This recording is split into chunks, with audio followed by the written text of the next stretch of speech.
नमस्कार दोस्तों, मेरे साथ है आज देवांशी देवड़ा जो हाल ही में सिलेक्ट हुई हैं मध्य प्रदेश ग्रामीण बैंक में एज ए असिस्टेंट पोस्ट पे, जो आईबीपीएस आरआरबी हर साल एग्जाम कंडक्ट कराता है।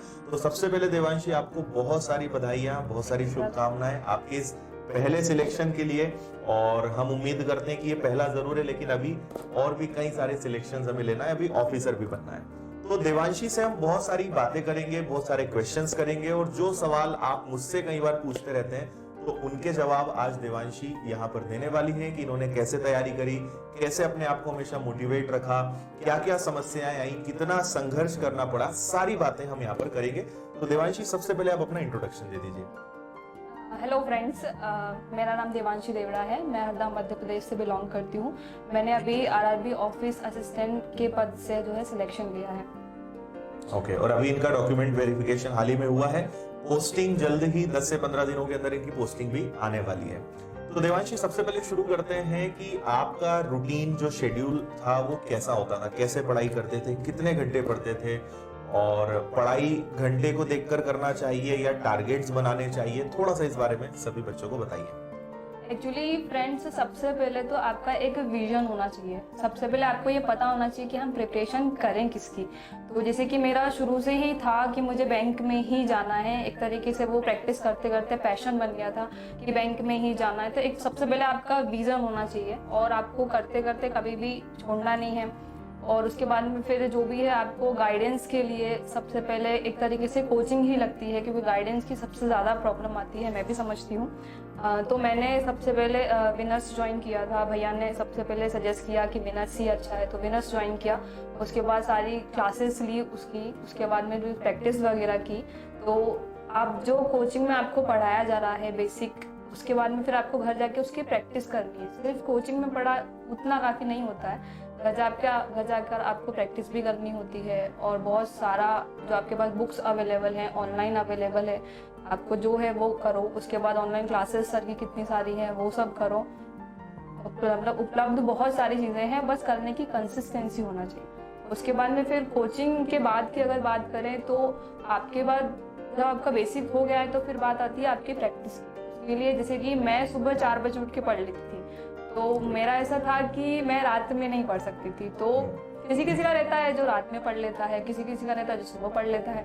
मैं रात को 12 बजे के बाद जागना मतलब एक तरीके से असंभव हो जाता था। तो आप रात में जाग सकते हो बिल्कुल। मतलब ऐसा कुछ नहीं है कि दिन में सिलेक्शन लेना या सुबह पढ़ने से सिलेक्शन होता है या रात में पढ़ने से सिलेक्शन होता है, ऐसा कुछ नहीं है। जिसको जब कंफर्टेबल लगे। हाँ, जिसको जब कंफर्टेबल लगे। आप रात में जाग सकते हो तो रात में करो। बस ये है कि पढ़ना है, छोड़ना नहीं है। आपने अगर एम तैयार किया है तो आपको पढ़ना है। ओके, अच्छा देवांशी, इसके बाद एक फेज आता है। हम, मेरे ख्याल से आपने भी कई सारे एग्जाम्स दिए हैं, कुछ का प्री नहीं निकला, प्री निकला तो मेंस नहीं निकला। तो एक फेज हर स्टूडेंट फेस करता है, वो है फेलियर, मतलब असफलता। अब उसमें डीमोटिवेशन बहुत होता है, एक डिप्रेशन भी, हम डिप्रेशन में भी चले जाते हैं, गिव अप करने का भी मन करता है कि सब छोड़ देते हैं। तो इस चीज को कैसे हम फेस करें, डीमोटिवेशन से हम कैसे बचें या होते हैं, तो उस समय आपके मन में क्या चलता था, वो सभी बच्चों को बताएं। एक्चुअली डीमोटिवेशन आता है, मुझे भी आया। बहुत सारी असफलताएं देखी है जीवन में। अब जीवन में आए तो सफलता असफलता दोनों देखना ही है। दो पहलू होते हैं सिक्के के, दोनों देखना होता है। मैंने 2018 में 18 लास्ट में मैंने विनर्स ज्वाइन किया था। उसके बाद बेसिक किया, प्रैक्टिस किया। बीच में कोरोना भी आया, बहुत सारी दिक्कतें आई। शुरू में प्री भी नहीं निकलते थे, तो कुछ लोगों ने बोला भी कि छोड़ दो नहीं होगा। कुछ फ्रेंड्स भी थे, उन्होंने छोड़ दिया। फिर मन भी किया कि यार शायद छोड़ देना चाहिए, बट सपोर्ट था बहुत सारा और गाइडेंस भी था बहुत सारा, सर का भी बहुत सारा गाइडेंस था। तो छोड़ने की तो कभी इच्छा वो हुई नहीं कभी भी। तो आपको मतलब डीमोटिवेट जब सिलेक्शन नहीं होता है तब डीमोटिवेशन बहुत ज़्यादा हो जाता है कि अब छोड़ देना चाहिए। मतलब कुछ लोगों का ऐसा होता है कि 6 महीने में सिलेक्शन हो जाता है। तो सिलेक्शन होता है, सफलता मिलती है, एक दिन में नहीं मिलती पर एक दिन जरूर मिलती है। तो आपको छोड़ना कभी नहीं है। मोटिवेशन ये है कि असफलता जो आपको मिल रही है, जैसे आपको मार्क्स कम आ रहे हैं, तो हिंदी है, किसी के इंग्लिश में बहुत अधिकतर लोग इंग्लिश में बोल देते हैं कि इंग्लिश में नहीं हो रहा है, किसी को मैथ्स नहीं आता, किसी को रीजनिंग नहीं आता। तो करने से होता है, मतलब करते रहिए। और जो आपका कमी है, नंबर देखिए आपके कहाँ कम पड़ रहे हैं। और अगर कुछ ऐसा लग रहा है कि किसी चीज़ में कमी आ रही है तो वहाँ पर सबसे ज़्यादा आप काम कीजिए तो ऑब्वियस। क्योंकि अगर सिलेक्शन नहीं होता है इसका मतलब है कि हमारे अंदर ही कुछ ना कुछ कमी अभी है। हाँ ऑब्वियसली हर व्यक्ति चाहता है कि बस मैं इस एग्जाम को दूं और निकल जाए, लेकिन जब रिजल्ट आता है तब आपको पता चलता है कि आपकी कमियां क्या है, कहाँ आपको सुधार करना है। तो कभी भी अगर हमारा सिलेक्शन नहीं होता है, असफलता हमारे हाथ लगती है, तो उसको पॉजिटिव लें, उसको ये मानकर चलें कि हाँ हमें और सुधार की जरूरत है, लेकिन छोड़ना हल नहीं है। छोड़ना बिल्कुल भी नहीं है। लगे रहना। बहुत पहले मेरे प्री भी नहीं निकलते, फिर प्री निकलना शुरू हुए, तब एक होप बनती कि कर सकती, कॉन्फिडेंस आता है, कॉन्फिडेंस आ जाता है ऑब्वियसली। फिर ये है कि आपको मेंस की तैयारी तभी से स्टार्ट कर देनी है, प्री देकर ही। आपको इंतजार नहीं करना है कि रिजल्ट आएगा, क्योंकि रिजल्ट के बाद मेंस में बहुत कम डिफरेंस मिलता है, तो आपको टाइम नहीं, पहले से उसकी प्रिपरेशन करनी है। शुरू में ये लगता है कि बस भगवान क्लर्क निकल जाए बहुत है, अब जब क्लर्क निकल गया है तो अब एक कॉन्फिडेंस आ जाता है अपने आप कि नहीं अब हम ऑफिसर भी बन सकते हैं। तो इसलिए अगर हम आगे बढ़ते रहेंगे तो अपने आप कॉन्फिडेंस भी आता है, रास्ते भी खुलते हैं, और ऑब्वियसली सफलता असफलता आपको दोनों चीजों से होकर गुजरना ही पड़ता है। अगला मैं आपसे पूछूंगा कि थोड़ा सा बच्चों को बताइए, जैसे maths, reasoning, English, current affairs, इनके बारे में थोड़ी सी स्ट्रेटेजी, कितने घंटे पढ़ना चाहिए या किसमें आपको दिक्कत होती थी, कैसे करते थे, थोड़ा सा इनके बारे में। जैसे कि सब्जेक्ट्स की जब बात आती है तो प्री की अगर बात करें तो जैसे कि आरआरबी में सिर्फ रीजनिंग और मैथ्स हुआ करता था, तो आप जैसे कि मेरी रीजनिंग बहुत अच्छी है, तो मैं रीजनिंग में सबसे ज्यादा पजल्स पर ध्यान देती थी, क्योंकि मेंस में एक्चुअली पजल का हेडेक थोड़ा ज्यादा हो जाता है, प्री में नहीं होता है इतना। प्री एक्चुअली बैंक में प्री और मेंस बहुत डिफरेंट हो जाता है। आपको प्री को देखकर ही खुश नहीं होना है कि प्री निकल गया तो मेंस में निकल जाएगा, ऐसे नहीं होता है। बहुत ज्यादा मतलब डिफिकल्टीज तो हैं, पढ़ना आपको पड़ेगा अगर आपको निकालना है। कंपटीशन भी अच्छा खासा है, अच्छा खासा है। आपको भी पता है बैंक में कट ऑफ कहाँ जा रहा है, तो सिलेक्शन अगर चाहिए तो मेहनत तो बहुत करनी पड़ेगी। इजी तो बिल्कुल भी नहीं है, ये तो मैं बोली दूँ, क्योंकि जिस तरीके से मैंने किया है तो इजी तो नहीं है। और बात रही सब्जेक्ट्स की तो मैथ्स में ऐसा है कि आप ऑनलाइन क्लासेस लो, और उसके बाद में फिर आप जैसे कि अर्थमेटिक पे अगर आपकी कमांड है तो बहुत ही अच्छी बात है। अर्थमेटिक से तो आप आराम से निकाल सकते हो, डीआई वगैरह करो।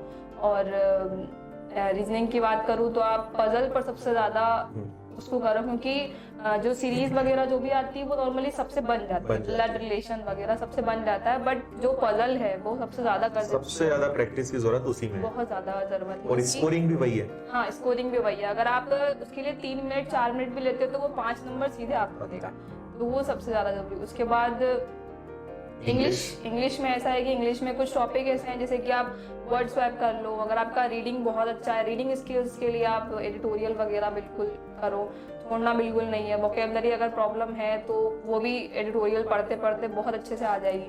तो इंग्लिश के लिए तो एडिटोरियल, मैं भी सुबह उठते थे एडिटोरियल सबसे पहले पढ़ती थी, न्यूज़पेपर। तो और एक बात जो देवांशी ने आपको नहीं बताई, मैं बता देता हूँ कि ये हिंदी मीडियम से रही है, ठीक है, हिंदी मीडियम से रही है, लेकिन उसके बावजूद भी इंग्लिश अच्छी करी इन्होंने, काफी मेहनत करनी पड़ती है, लेकिन आरआरबी में जो इन्होंने लैंग्वेज चूज करी थी वो भी इंग्लिश ही थी। तो ऐसा नहीं है कि अगर आप हिंदी मीडियम के हैं तो इंग्लिश नहीं सीख सकते हैं, आराम से आप कर सकते हैं। डिपेंड करता है, बन जाता है। मैंने खुद नहीं किया। करेक्ट। चलिए, तो देवांशी इसके बाद मैं आपसे 2 चीजें और पूछूंगा। सबसे पहले तो आप अपना जो संघर्ष है इसमें किसने आपका हर समय सहयोग किया, और अपनी सफलता का श्रेय आप किन किन लोगों को देती हैं? सबसे पहला सपोर्ट अगर मतलब क्रेडिट में देना चाहूंगी तो सबसे पहले भैया को, रामानंद देवड़ा मेरे भैया हैं।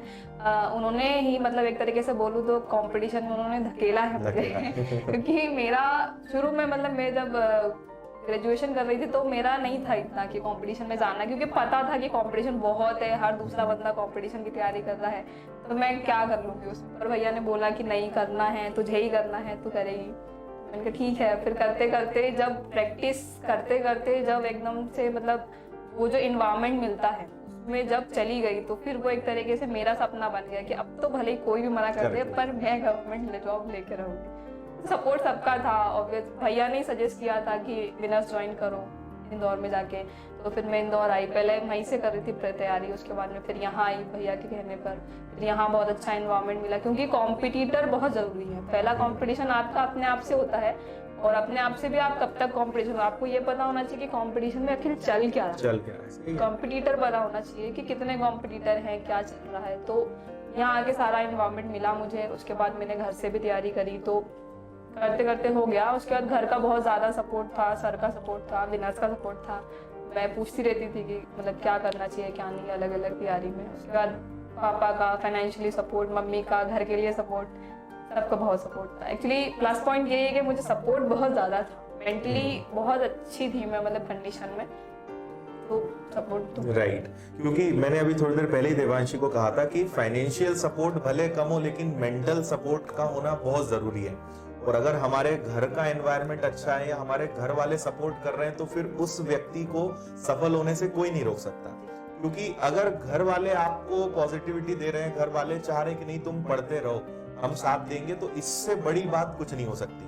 और अगर हाँ हमारे घर वाले ही अगर हमारा सपोर्ट नहीं कर रहे हैं तो फिर बहुत मुश्किल होता है। क्योंकि आप चाहते हैं तैयारी करना, आप चाहते हैं सिलेक्शन लेना, वो चाहते हैं कि या तो तुम बंद कर दो, लड़कियां हैं तो तुम्हारी जल्दी से शादी कर दें, लड़के हैं तो तुम कोई प्राइवेट जॉब कर लो, मतलब कुल मिलाकर तुम छोड़ दो। लेकिन आपके अंदर अगर जुनून है करने का तो फिर उस समय थोड़ा सा एक घर वालों से अपनी एक लड़ाई लड़नी पड़ती है। प्राइवेट जॉब एक्चुअली आ गई थी बीच में, हाँ, दिन भर आई है प्राइवेट जॉब आया होगा, करो। छोटा मोटा कुछ बिजनेस कर लो तो बहुत सलाह मिलती रहती है। तो सपोर्ट होना बहुत जरूरी है। और अगर आपके पास अगर कोई एक दो लोग भी हैं जो आपको मेंटल सपोर्ट कर रहे हैं तो आप फिर निश्चिंत रहिए, उन लोगों से हमेशा बातचीत करते रहिए, कभी भी डीमोटिवेट नहीं होना, डिप्रेस नहीं होना। जो आपको सहायता कर रहा है, जो आपको सपोर्ट कर रहा है, उससे हमेशा कनेक्टेड रहें, शेयर करते रहें, बहुत जरूरी है। खुद के अंदर आजकल क्या हो रहा है कि हम लोग शेयर, ऐसे दुनिया भर की चीजें हम शेयर करते हैं, व्हाट्सएप पर डाल देंगे, फेसबुक पर डाल देंगे, लेकिन जो चीज आपके मन में चल रही है, जिसका जवाब आपको नहीं मिल रहा है, तो जो भी आपको लगे कि ये व्यक्ति मुझे इसका आंसर दे सकता है या मुझे ये सपोर्ट कर सकता है, जरूर लें। चीजें दिमाग जितना हो सके खाली रखें, रिलैक्स रखें, कूल रखें और अपनी पढ़ाई पर फोकस करें। तो यहाँ आपकी नेगेटिविटी ज्यादा इकट्ठी नहीं होनी चाहिए। ठीक है। सो देवांशी, लास्ट क्वेश्चन है मेरा कि बच्चों को कुछ दो शब्द, एक आखिरी मैसेज आप क्या देना चाहेंगे? क्योंकि बैंक की तैयारी करना, मेरा मानना है कि अगर एसएससी रेलवे की कंपैरिजन करें तो बैंक का कट ऑफ और एग्जाम का लेवल सबसे ज्यादा है। सबसे ज्यादा फेलियर भी बैंकिंग के बच्चों को देखना होता है, सबसे ज्यादा हाई लेवल की चीजें भी हर सब्जेक्ट में बैंकिंग के बच्चों को सीखनी होती है। तो कहीं ना कहीं उतार चढ़ाव चलता रहता है। तो आप क्या मैसेज देंगी सभी बच्चों को? पहला और लास्ट मैसेज मतलब यही है कि नेवर एवर गिव अप, कभी गिव अप नहीं करना है, कंसिस्टेंसी हमेशा रखनी है। मैंने भी 3 साल निकाले हैं, ऐसा नहीं है कि सफलता नहीं मिलती है, मिलती है, बिल्कुल मिलती है। बस अंदर से एक वो होना चाहिए कि बिल्कुल मिलेगी, बिल्कुल। मेरा पैशन ही बन गया था कि मुझे बैंक में जाना ही है, मैंने किसी और की तैयारी की नहीं। कुछ लोग बोलते हैं कि मतलब जो निकलेगा उसकी तैयारी कर लेंगे, तो ऐसा नहीं होता। एक विजन बनाना होता है, कंसिस्टेंसी होती है, सब जीत जाओगे। मतलब मैं खुद आज विनर हूं, तो विनर्स को मिल जाएगा। करेक्ट। चलिए देवांशी, तो बहुत सारा धन्यवाद। एक बार फिर से आपको बहुत सारी बधाइयां, शुभकामनाएं आपके इस पहले अचीवमेंट के लिए। और मैं ऐसी पूरी आशा करता हूं, पूरी उम्मीद है कि हम एक बार फिर मिलेंगे, एक बार ऑफिसर का इंटरव्यू भी आपका लेंगे। तो जल्दी से ऑफिसर बनिए और फिर एक बार मौका दीजिए यहाँ पर आने का। तो एक बार थैंक यू और ऑल द बेस्ट आपके भविष्य के लिए, उज्जवल भविष्य के लिए बहुत सारी शुभकामनाएं। Thank you.